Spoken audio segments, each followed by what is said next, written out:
What is up, everybody, and welcome to FLW Videos. As you can see by the background, you will see the teams displayed for Pokemon Go. Today, we will be talking about changing teams and why you should actually consider it. What are the pros? What are the cons? And then we will also be talking about the method in which to do so with the team Medallion. And then finally, actually going through with it myself. I am going to be changing teams, so make sure that you stick around for that. But without further ado, let's go ahead and get into the video.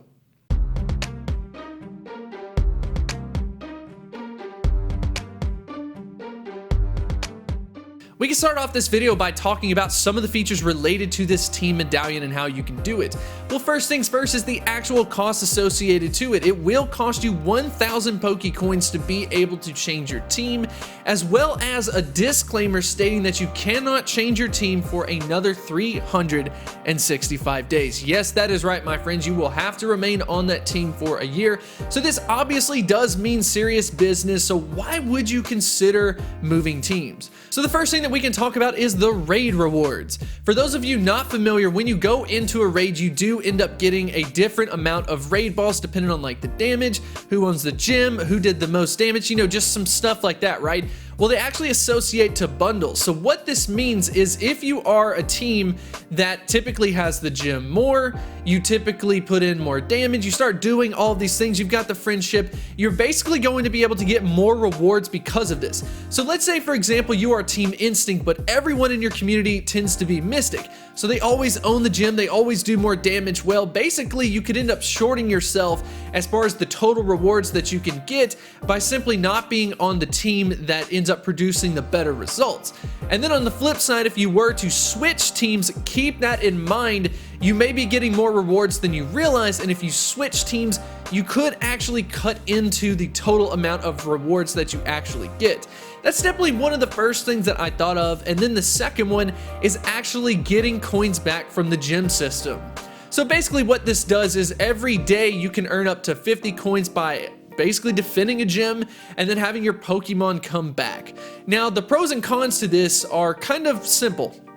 If you are on a team that always has gyms available and you can just basically spot in a Pokemon, then well, you have the chance of gaining some coins.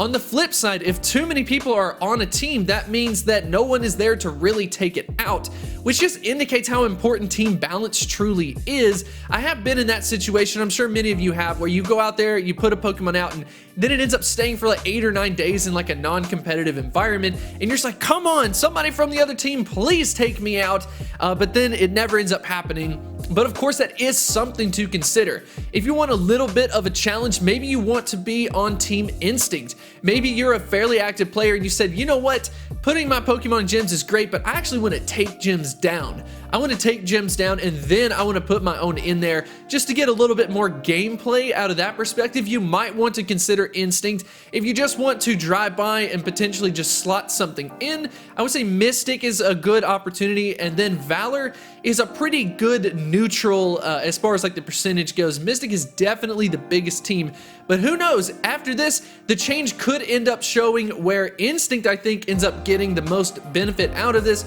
But however, you could have people going from Instinct saying, you know what, I've been the underdog the entire time, it's time to go over to Mystic, it's time to go over to Valor. So who knows? But anyways, that is what I consider to be like some of the more important options. I definitely want to know what you think in the comment section below. Why would you ever consider it?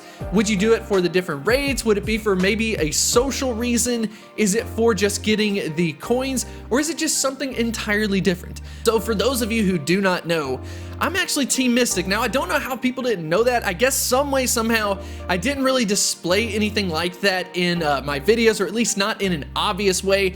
And if you were curious as to why I picked Team Mystic, I actually found literally the first video that I ever made of Pokemon Go. So let's go ahead and hear this incredible logic. So after this, I just went ahead and chose blue, simply because I like the color blue. I mean, there's nothing to it. If anybody knows anything else about it, please leave a comment. Yep, I just simply liked blue. I also ended up sending something out on Twitter where I said, hey, The fate is in your hands. Go ahead and vote. What team should I be on in Pokemon Go? We end up actually having a tie between Mystic and then Team Instinct. And then finally, we ended up settling that tiebreaker and Team Instinct ended up winning. So Team Instinct, your boy Famous FLW Videos is ready to join the team. I am so excited to do this. So without further ado, let's go ahead and join Team Instinct. Ladies and gentlemen, the Team Medallion is officially in the shop. We are ready to do this. I'm kind of excited about this. I am nervous. This is a bit of a commitment, but who knows, a year will fly by and then maybe I will finally venture over to Team Valor. That way, I've got all three perspectives. That would be absolutely amazing. So here we go. Ladies and gentlemen, the Team Medallion. I'm so excited about this. Zapdos is easily my favorite legendary bird out of the three. So ladies and gentlemen, the purchase is made. If we go ahead and check out our items, you will see this. I was a little bit worried that we would have to actually go into like a gym or whatever and then go through the whole sequence again. But as you will see, it will remain on the team for 365 days. If you have a Pokemon out, it will be returned to you and you will not receive coins for that. So ladies and gentlemen, here we go. We've got the new team screen. Now, I haven't actually seen this. It used to be so much different the first time around, but it's time. Team Instinct, I am ready to join you. Are you ready to change your team to Instinct? Yes, we are. Welcome to Team Instinct. Sorry about that, everyone out there who is Team Mystic. I still got nothing but love for you. Team Valor, you're amazing too. There's obviously a lot of stereotypes among all the teams, but it is all in good fun. But anyways, I want to go ahead and end on a question of the day. Are you willing to change teams? Are you not? Are you loyal? What is the best team in Pokemon Go? Definitely let me know in the comments section below, and I will see you next time. I wanted to extend a huge thank you to the supporters over at Patreon. You definitely make this possible, and I 100% appreciate this support. If you are interested in supporting my channel on Patreon, definitely feel free to check out the link in the description.